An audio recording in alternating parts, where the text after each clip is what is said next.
नमस्कार शेतकरी मित्रांनो, तर कसे आहात तुम्ही? तर शेतकरी मित्रांनो, आज परत एकदा कापूस बाजारभावाबद्दल आपण अपडेट घेणार आहोत। तरी तुम्ही चॅनलवरती जर पहिल्यांदाच आला असाल तर चॅनलला सबस्क्राइब करून घ्या, जेणेकरून तुम्हाला अशाच प्रकारची शेतीविषयक आणि बाजारभावाविषयी माहिती बघायला मिळेल। आणि हा व्हिडिओ तुमच्या मित्रांपर्यंत शेअर करा आणि व्हिडिओला लाईक करा। तर शेतकरी मित्रांनो, पहिली बाजार समिती आहे देऊळगाव राजा, जिथे आवक 600 क्विंटलची झालेली आहे। कमीत कमी दर 7,200 रुपये, जास्तीत जास्त दर 8,100 रुपये आणि सर्वसाधारण दर 7,850 रुपये प्रति क्विंटल इतका मिळालेला आहे। तर शेतकरी मित्रांनो, दुसरी बाजार समिती आहे मारेगाव, जिथे आवक 488 क्विंटलची झालेली आहे। कमीत कमी दर 6,925 रुपये, जास्तीत जास्त दर 7,725 रुपये आणि सर्वसाधारण दर 7,325 रुपये प्रति क्विंटल इतका मिळालेला आहे। तर शेतकरी मित्रांनो, पुढील बाजार समिती आहे काटोल, जिथे आवक 110 क्विंटलची झालेली आहे।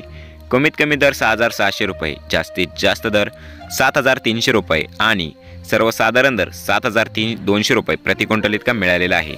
तर शेतकरी मित्रांनो, पुढील बाजार समिती आहे वरोरा माढेली, जिथे आवक 200 क्विंटलची झालेली आहे।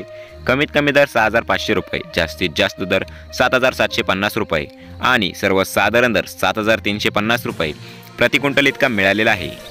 तर शेतकरी मित्रांनो, पुढील बाजार समिती आहे अमरावती, जिथे आवक 64 क्विंटलची झालेली आहे। कमीत कमी दर 7,200 रुपये, जास्तीत जास्त दर 7,650 रुपये आणि सर्वसाधारण दर 7,500 रुपये प्रति क्विंटल इतका मिळालेला आहे। तर शेतकरी मित्रांनो, हे होते आजचे लाईव्ह कापूस बाजारभाव। तर तुम्हाला हे नवीन अपडेट कसे वाटले आणि तुमच्याकडे कापूस बाजारभाव किती प्रमाणात वाढलेले आहे ते कमेंट करून नक्की सांगा। आणि चॅनलवरती जर तुम्ही पहिल्यांदाच आला असाल तर चॅनलला सबस्क्राइब करून घ्या, जेणेकरून तुम्हाला अशाच प्रकारची शेतीविषयक आणि बाजारभावाविषयी माहिती बघायला मिळेल। आणि हा व्हिडिओ तुमच्या मित्रांपर्यंत शेअर करा आणि व्हिडिओला जास्तीत जास्त लाईक करा। धन्यवाद।